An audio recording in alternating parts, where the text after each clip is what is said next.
Hello, friends, and welcome back to Movies, Munchies, and Moscato. I am Rhonda. And I'm Rochelle. And we're just a couple of friends who love movies, television, and wine. So if that is something that interests you, please stick around and subscribe so you don't miss an episode.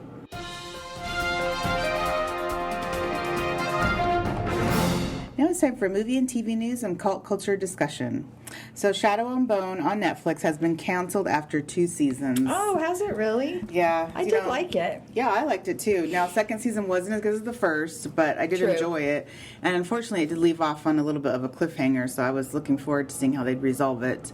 And there is more, it's based on, a book series, if you didn't know that. And there is more books in the series they could have went off of. So that is unfortunate. My guess is I don't know. They don't really get ratings per se, right? I guess they just get who watches the most. Anyway, so I don't know what they based that off of. It just wasn't. And how do they know? I guess just right. Is it polling? Yeah, I mean, it would have a lot of I know After Effects they have to add, so maybe the production value was too high to offset in their minds to offset keeping it going with it. Agree. But that's too bad. So Jimmy Kimmel will host the 2024 Oscars, which will be held on March 10th. Shocking. Again, he did host them last time, so he will be hosting them again. So we should probably know the nominations in January, I'm going to assume, for that. But let's not forget, they did the Golden Globe, remember? We picked all that. Yeah. And then that's when the strike happened. Right. But no word on when that's been rescheduled, so it's just kind of weird. Do those people just not get awards anymore? Yeah, I'm assuming they'll still do it, but I just haven't heard when they're gonna redo it. So anyway, so Nicole Kidman has confirmed there will be a 3rd season of Big Little Lies on Max. Yay! This surprises me, but it's because it's been a few years. Right, I did love that show. So I did too, but I thought honestly it ended well enough where I didn't feel hanging. It had a closure, so. I guess we're interesting to see where it goes with it. Yeah. Jackie Chan and Ralph Macchio will star in a new Karate Kid movie. The studio plans to have a global search to find a new Karate Kid to be its star. So they want to have an unknown youngin to do it. For those who don't remember, the last star of the Karate Kid was Jaden Smith, Will Smith's son, and Jackie Chan. So I think it's cool that Jackie Chan's coming back. I'm interested to see how they incorporate Ralph Macchio, unless it's just his older character, coming in. Maybe it's his dojo. Because although I don't watch Cobra Kai, I know that that's one of the things in that series with Ralph Macchio is that he now has his own dojo. So maybe that's kind of how he is incorporated into the new movie. I guess we'll see. So Melissa Barrera has been dropped from Scream 7 due to her social media posts on the Israel-Hamas war. Which is unfortunate. Jenna Ortega will also now not be in the new sequel due to a scheduling conflict with her filming season 2 of Wednesday for Netflix. So the sister duo that we had in the last 2 Screams now isn't coming back. So I don't know what they're going to do. I mean, hopefully maybe they can try and hire Neve Campbell back. But as we know, she left because she wasn't going to get paid what she wanted. So unless they're going to, maybe they will. Maybe they will now, since they've lost the next 2 biggest names in there. Maybe they will going forward. It's crazy. Oh, they're both not going to be in it. Yeah, that is crazy. Nicole Kidman, Harris Dickinson, and Antonio Banderas will star in a movie called Baby Girl, which is an erotic thriller about a powerful CEO who begins an affair with a charismatic intern. Nicole will be the CEO, and Harris Dickinson will be the intern. Harris Dickinson, he was last in... oh my gosh, he was in that movie. Why am I forgetting the name of it? The one based on the book from our book club? With the girl in the woods who grew up by herself. I'm forgetting the name. Nell. Not Nell. Wow, you went way back to the 90s. Jodie Foster. I don't remember some girl in the woods. Remember the 2, and she was accused of killing him, and then it was a book club book. Oh. Remember the 2, she had the 2 relationships, she had the boyfriend, but then he moved away, and then she started writing about wild birds. I don't think I read that one. No, you did. Did I? Good for me. Anyway, sorry, it'll come back to me probably later in this podcast, and I'll be like, it was that. Anyway, he played the ill-fated one in that series, but he was also in The Kingsman, the prequel to the Kingsman movies. Sorry, that's where I was going with who Harris Dickinson is. But wow, I can't remember what that Woman was. in the Woods. And lastly, Superman Legacy has cast Skylar Gisondo as Jimmy Olsen and Nicholas Hoult as Lex Luthor for the new iteration of Superman. So Yeah, I am a fan of Nicholas Hoult. So I last saw him in Renfield, that vampire thing with Nicolas Cage. So who's going to be Superman? It's kind of that newcomer. I forgot it. We discussed it already, but I forgot what his name is. He hasn't done a lot, but he looks. Oh my god, he looks like a young Clark Gable. The Woman in the Woods. No. A Light in the Forest. No, not yeah. The Last Woman in the Woods. We'll keep trying on that, but no, that's not it either.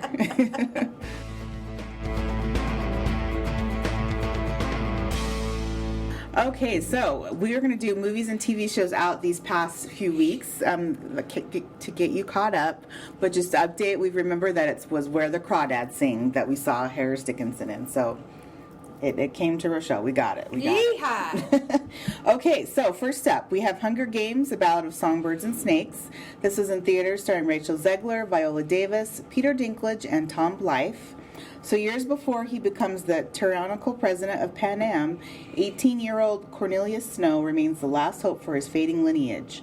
With the 10th annual Hunger Games fast approaching, the young Snow becomes alarmed when he's assigned to mentor Lucy Gray Baird from District 12. Uniting their instincts for showmanship and political savvy, they race against time to ultimately reveal who's a songbird and who's a snake. Ooh. I did see this, so I'll be reviewing it in what we watched. Your review. Then we have Thanksgiving. This is in theaters starring Patrick Dempsey, Gina Gershon, and Milo Manheim. So an axe-wielding maniac terrorizes residents of Plymouth, Massachusetts after a Black Friday riot ends in tragedy. Picking off victims one by one, the seemingly random revenge killings soon become a part of a larger, sinister plan. It's very interesting to do a horror movie based off of Thanksgiving. I do think that's interesting. I do wonder, because I haven't heard, if this is supposed to be something that's maybe the killer gets away, kind of like a la Halloween or Jason, where I wonder if it's supposed to, they want it to be like a continuing series. I do wonder if it's one of those or if it's just a one-off. So I guess we shall see. Then we have Trolls Band Together. This is in theaters with the voices of Anna Kendrick, Justin Timberlake, and Zooey Deschanel. Oh. So Poppy discovers that Branch and his 4 brothers were once a part of her favorite boy band. When one of his siblings, Floyd, gets kidnapped by a pair of nefarious villains, Branch and Poppy embark on a harrowing and emotional journey to reunite the other brothers and rescue Floyd from a fate even worse than pop culture obscurity. This looks cute. I've seen none of the Trolls movies. I haven't either. I've heard they're really fun, and this is really cute because they're using, the group NSYNC to be the boy band voice. So I think that's really cool. So, if y'all out there like it, you'll have to let us know how it is. Right. Are you planning on watching it? Probably not. I mean, I'd have to watch, because there's still, I think that's the 4th in the series. Oh, is it really? It's so crazy. There's been that many already. Then we have The Crown Season 6 Part 1 on Netflix with Imelda Staunton, Elizabeth Debicki, and Dominic West. So the final season of Part 1, focuses on the last 8 weeks of Princess Diana's life and the aftermath of her death. So I watched this, and I'm going to be reviewing it as well. Okay, awesome. Part 2, I believe, starts sometime in December. Yes, so it does, it's not and that long I'm of a wait. very happy about it. I think it's like December 14th. Yeah, and that'll focus on William and Harry and when they get together with their wives. So that'll be Is this the last? Yep, it's last season. Last season. Yeah. Well, it's probably good. Yeah. I mean, it's so great. It's great. Anyway. Yeah, there's always so much you want to drag in, or drag out, I should say. Then we have Best Christmas Ever. This is a movie on Netflix starring Brandy Norwood, meaning the singer Brandy, Heather Graham, Jason Biggs, and Matt Cedino. So every Christmas, Jackie sends a boastful holiday newsletter that makes her old college friend Charlotte feel like a real lump of coal. When a twist of fate lands Charlotte and her family on Jackie's snowy doorstep just a few days before Christmas, she seizes the opportunity to prove her old friend's life can't possibly be that perfect. I do want to watch this one because, yes, it's a Christmas movie, but 2, it stars Brandy, who I really like. And 3, I actually do like Heather Graham. It's been a while since I've seen her in anything. And 1, I kept thinking, I'm like, are Heather and Brandy like the same age? I feel like I need to look this up because I always assumed Heather was older, but maybe that's just because when Heather started being in movies versus Brandy acting, because Brandy, was focusing on singing when she was younger. Right. So maybe that's just why in my mind it seems like maybe they are the same age. Because I was like, what college friends? What are we talking about? Anyway. Then we have Rustin. This is a movie on Netflix starring Coleman Domingo, Chris Rock, and Gus Halper. So Bayard Rustin, advisor to Martin Luther King Jr., dedicates his life to the quest for racial equality, human rights, and worldwide democracy. However, as an openly gay black man, he is all but erased from the civil rights movement he helped build. Which I'd say so because I've actually never heard of this man. I haven't either. I was going to say, is it a true story? Right, it is supposed to be a true story, so it does make me curious to know more about the man. Huh. Then we have Monarch, Legacy of Monsters. This is a new series on Apple TV starring Kurt Russell, his son Wyatt Russell, and Anna Sawai. So after the world-shattering revelation that monsters are real, two siblings follow in their father's footsteps to uncover the family's connection to the secretive organization known as Monarch. I do want to watch this, only because I've watched all the Godzilla movies, and apparently this picks up right after the last movie. Huh. Now, has it been a while since I've seen the last movie? Yes, it is a TV series on Apple. I might have to remind myself. There's like cameos from John Goodman from, what was that, Skull Island. So it's all connected to all of the Godzilla stuff. Oh, well, I've seen them, so. Yeah, so you have to check it out. Nice. Then lastly, for 3 weeks back, we have A Murder at the End of the World. It's a new limited series on FX starring Emma Corwin, who played the first young Diana, FYI. Harris Dickinson. Oh, there's Harris Dickinson again. Clive Owen and Britt Marling. So in the new limited series, Darby and 8 other guests are invited by a reclusive billionaire to participate in a retreat at a remote and dazzling location. When one other guest is found dead, Darby must put to use all of her combined skills to prove it was in fact murder, all against the tide of competing interests before the killer takes another life. I am down for this because I like murder mysteries. Yeah, for I sure. will definitely check it out. I hadn't heard of this, honestly, until I saw this was coming out. So, okay, so for last week, we have Napoleon. This is in theaters starring Joaquin Phoenix and Vanessa Kirby. So this is a look at the military commander's origins and his swift, ruthless climb to emperor viewed through the prism of his addictive and often volatile relationship with his wife and one true love, Josephine. Rochelle plans to see this, so when she does, she'll give us all the tea. I know, I'm excited. Then we have Wish. This is in theaters with the voices of Ariana DeBose, Chris Pine, Evan Peters, and Victor Garber. So young Asha makes a wish so powerful that it is answered by a cosmic force, a little ball of boundless energy called Star. With Star's help, Asha must save her kingdom from King Magnifico and prove that when will of one courageous human connects with the magic of stars, wondrous things can happen. And then lastly, for last week, we have Far Away Down. This is a limited series on Hulu starring Nicole Kidman and Hugh Jackman, 2 Australians, showing us a way. I'm really surprised this is a series, but hey, okay. So an English aristocrat who inherits a sprawling ranch reluctantly pacts with the stockmen in order to protect her new property from a takeover plot. These are usually not the type of shows I would watch, but I'm curious because they're in it. I'll probably check it out. It's interesting that they're both Australian, but of course she's playing an English aristocrat. Like, why? Why can't we just base it in Australia? I'm sure it was filmed in Australia, so that's just whatever. I'm sure. I know. But I think the two of them will be awesome. Yeah, they probably will be. That's true. Okay, so for this week, we have Godzilla -1.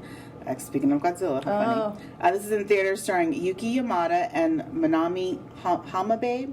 So this is a strictly Japanese production. So Japan is already devastated by the war when a new crisis emerges in the form of a giant monster. So this is harkens back to me like the old school. I mean, you can tell it's in the now, but I mean, it reminds me of like throwing it back to when Godzilla first, came about to us in like movie theaters and stuff. That's like an old school vibe. So I think it looks cool. Oh, okay. So are they going to be, speaking and then they mouth the words like the old ones? So it will be word subtitled. Oh. Okay. So I'm sure, obviously, once it's home streaming, you could probably have it dubbed. But yeah, in theaters, well, that's a little better than the originals where they talk and then they would. Oh yeah. Their mouths would move. Oh yeah, that's true. Those were funny. Then we have Silent Night. This is in theaters starring Joel Kinnaman and Kid Cudi. I want to see this. Right. On Christmas Eve, a man witnesses the death of his young son when the boy gets caught in crossfire between warring gangs. Recovering from a wound that cost him his voice, he soon embarks on a bloody and grueling quest to punish those responsible. I do already have a plan to see it, so I'm excited. Oh, good. Then we have... Oh, really? I thought that was our movie. Just kidding. I was like, what? We never talked about that. We did. Then we have Renaissance, a film by Beyonce in theaters. pop superstar Beyonce performs hit songs in concert and discusses the creative process behind her world tour. So just like Taylor Swift's concert film, this is one about Beyonce stuff, so I think that would be cool. Then we have The Artful Dodger. This is a new series on Hulu starring Thomas Brody Sangster and Maya Mitchell. In 1850s Australia, wow, Australia's just on a roll. 15 years after the events of Oliver Twist, Jack Dawkins' past returns to haunt him as he moves back to the world of crime after leaving behind pickpocketing to become a surgeon. What? Well, that is a twist. Y'all, I haven't read Oliver Twist since I was in elementary school, so I don't remember much about it. Now he's a surgeon? Right, but that is that is a change. Okay. And then lastly, we have Bookie Season 1 on Max, starring Charlie Sheen, Omar J. Dorsey, Sebastian Maniscalco, and Vanessa Ferlito. So, comedy series of an LA gambling facilitator named Danny who has issues behind his non-paying clients. Now, I haven't heard good things so far because apparently the critics were only able to review the first episode, which is weird. Usually they get like 3 or 4 and they only let them watch 1. So it's not getting the greatest reviews. Isn't it? I would only be curious because Charlie Sheen obviously hasn't acted in a very long time. I'd just be curious to see how he is in it. It's a comedy series. Yeah, but it's a comedy series, so I guess we'll see. So a few good things up in there for these past few weeks for us all to peruse. I know, there's some good ones.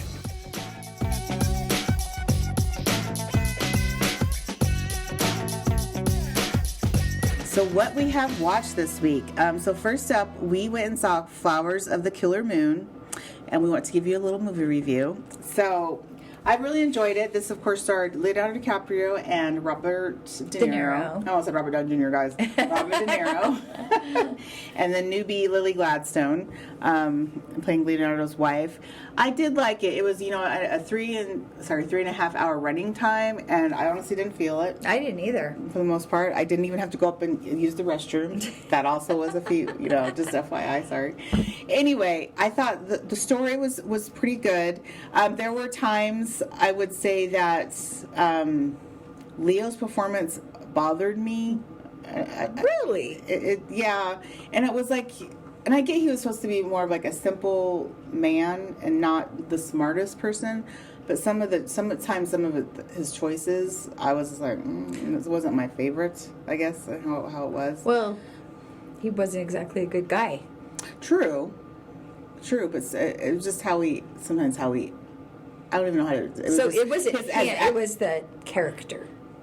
Or was it his performance? No, honestly, I would say it was the performance. It wasn't the character. I was just okay. That's interesting. It was it didn't cause me to dislike his character overall or the movie. It was just little things here. I was just like, yeah, okay. It was bugging me. Mm-hmm. No, but I did enjoy it. I really liked Lily Gladstone. Again, I believe she hasn't really done anything else. But I thought she was really great as his wife in it.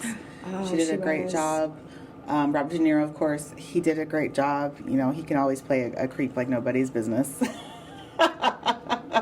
It had a good mix, I thought, of drama, romance, and a little bit of action in there. So I thought it was good. Yeah, I totally agree with you. I didn't have a problem with Leonardo DiCaprio's performance. I think what kept me going was he a good guy or a bad guy? And I almost feel like, anyway, I'm not going to give anything away, but I really did like it as well, and I didn't have any issues. But man, what a crazy time that was, And I know the book is really good, so that's true. I almost want to read it, but I liked it too, and I did not feel that it was as long as the movie is. So right, yeah, it was crazy to see all those things or hear everything that happened to the Native Americans when all the oil was first discovered. It's just sad. It's a sad thing.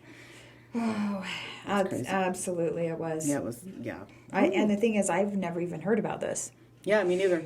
So, me neither, but sadly, it makes sense that those things would happen. Well, during those days and when oil was beginning to just pop up in certain areas, it's like, wow, it's just like the gold rush out here. People get very, I don't know, money hungry, and and especially if they're on hard times, And they just flocked to these areas and took whatever they could, and it didn't matter who they hurt. Didn't matter. Yeah, that's true. So anyway, I definitely think it's worth a watch. So go see it if you haven't seen it yet. I would rate it 4 wine corks. I agree. Yep, I agree with you. Okay. Awesome. Yay. And then for me, these past few weeks, I saw Hunger Games about a Songbirds and Snakes. I really enjoyed it. Now, I'm someone who never read any of the Hunger Games books, including this prequel book, so this isn't based on the book at all, strictly on the movie. And I thought it was well told. I didn't think I would be that interested in something about a young Cornelius Snow, but I did enjoy seeing what motivated him to later become who he saw as an older man, played by Donald Sutherland in the previous movies. So it was very interesting to just how his mindset and how he basically came to, like I said, got to where he was going. I kind of wish, and I get it was based on a book, so that's probably why I didn't include it. I kind of wish we could have actually seen when the games first started. I mean, the movie starts with the 10th Hunger Games, when he starts getting involved. I wish kind of we could see something even like what made the very first Hunger Games ever start. That's what I would have liked to see, but you know, such is life. Also, one thing I didn't like was the ending. The ending felt a little rushed. It wasn't fully explained enough to me what exactly happened with Lucy, which makes me wonder, is this honestly how the book was as well? Because if so, it's like, what? Why? It was just a little ambiguous is all I can say about that. So I didn't like that at all, but overall it was good. Had a lot of, I guess it is a ballad of songbirds, so there was a lot of music in there with her singing, and her voice is great, so I didn't mind it. I was like, oh wow, this is a big part of it, because the singing basically is her stitch to like get votes and views. That's what she has going for her to win the audience, as it were. So for this, I would rate it. I'd probably rate it 3 wine corks. So not as good as Killers, but I did enjoy it. And this was a 2.5-hour movie, and this one as well pretty much flew by. You're like, oh wow, good. It gets over. The trailers just didn't catch me, so it's good to. Yeah. Because I loved the Hunger Games trilogy, and I did not. And so when I saw this, I was like, what? No, I'm not buying it. But so I'm glad to hear that you liked it. Yeah, I did like it. And the 10th one also was the first one they decided to televise. I didn't make that clear, sorry. So although it wasn't the very first one, this was the first one that the public got to basically participate in.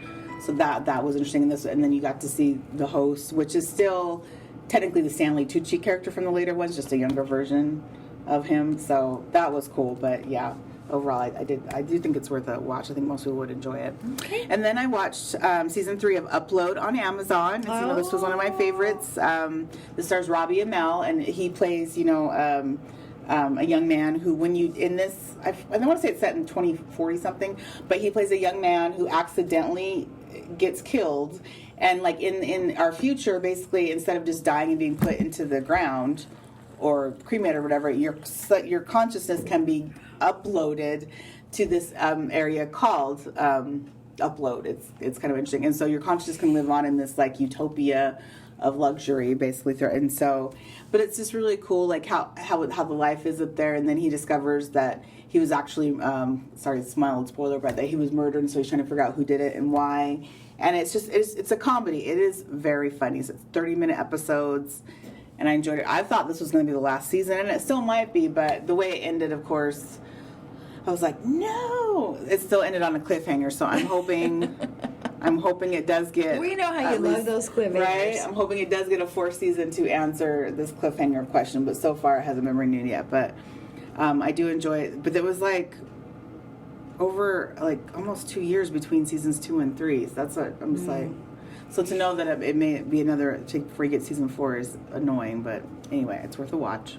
Then I watched part 3, because they don't call them season 3s on this series, of Lupin on Netflix, about a thief in France.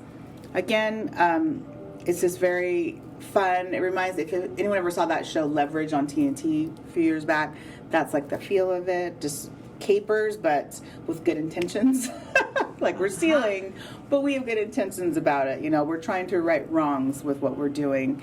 And so part 3 honestly picks up exactly where part 2 left off. He's on the run, and he's trying to clear his name of a murder in order to get back to his family. So anyway, it's just really cool, Ocean's 11 style cool to see like a theft happen, but then it does retrace its step to show you how it happened, because some things you're just like, what? How did you do it? But then it does go back and like show you how he did it, and you're just like, that's cool. I like that type of series. So again, this ended on a closure enough note, but then they kind of had a dangling thread where you're like, okay, they could bring in part 4 again. So I haven't heard it being renewed, but said it's worth the watch. And then finally, I haven't finished yet. I'm 2 episodes left, but I watched Selling Sunset season 7 on Netflix. It just continues, the realtors' crazy adventures with each other, and they're fighting and everything. So it's still interesting. I'm blanking on names right now because there are some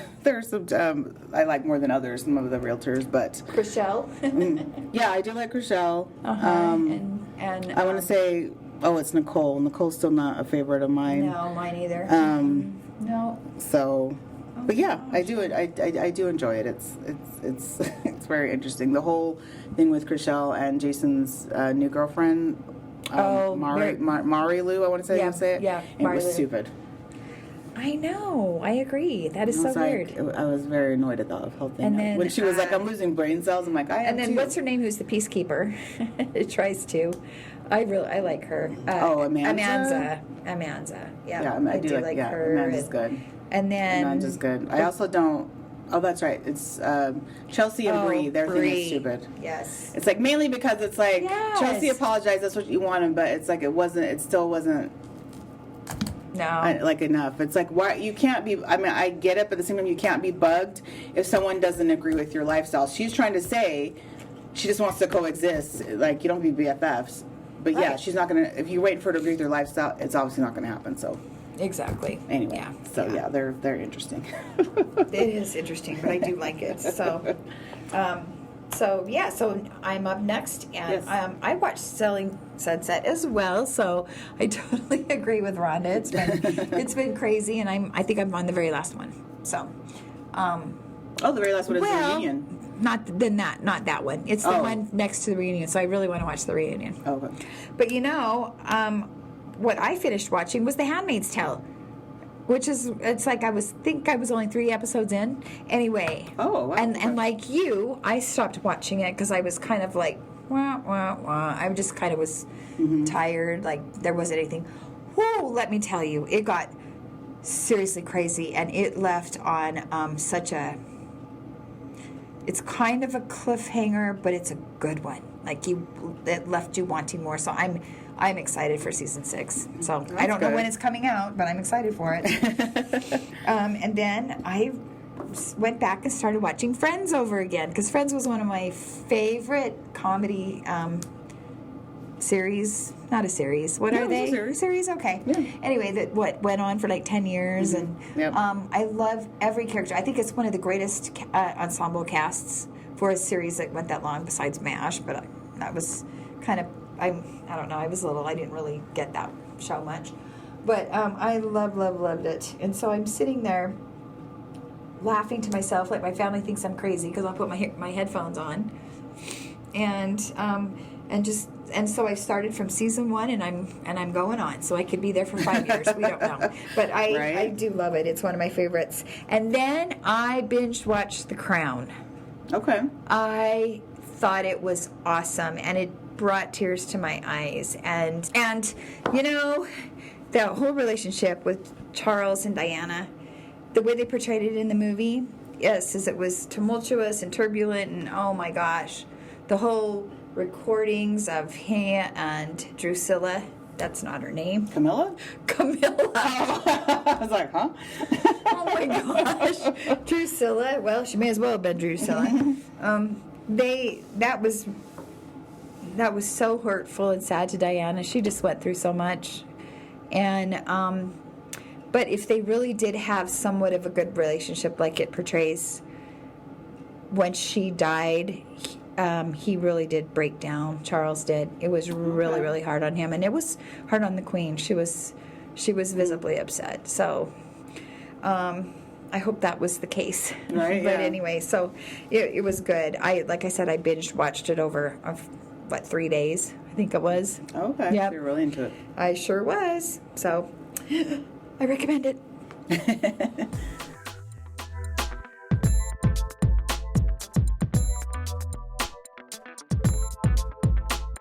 Now it's time for some movie trailer talk. So first up, we have Fall Guy. This will be out March 1st of next year, starring Ryan Gosling and Emily Blunt. So this is a remake of the 80s TV series, if those of you are out there that remember it, about a stuntman who helps solve crimes on the side.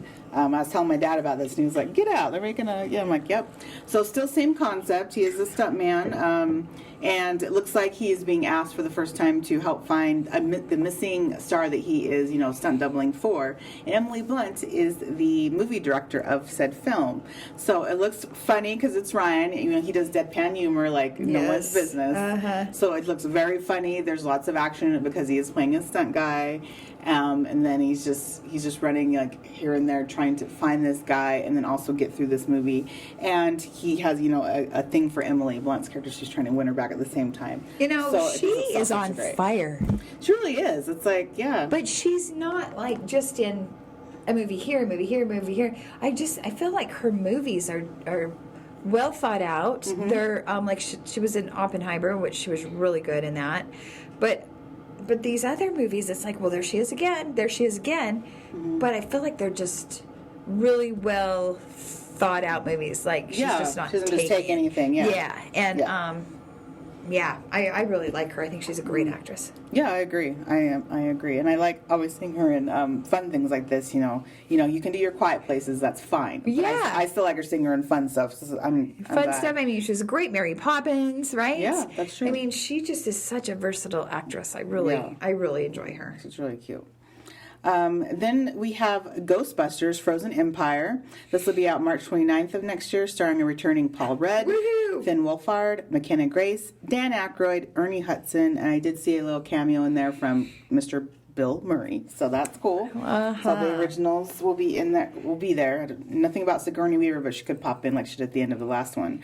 So this looks really cool. It was just a teaser, so all we saw was all of New York being frozen. They're frozen in the middle of summer for some reason in it, and it turns out someone tells them that this certain ghost trips something in the universe and then everything freezes. I was like, what? Can you imagine what that was like sitting around the table? So this is my vision.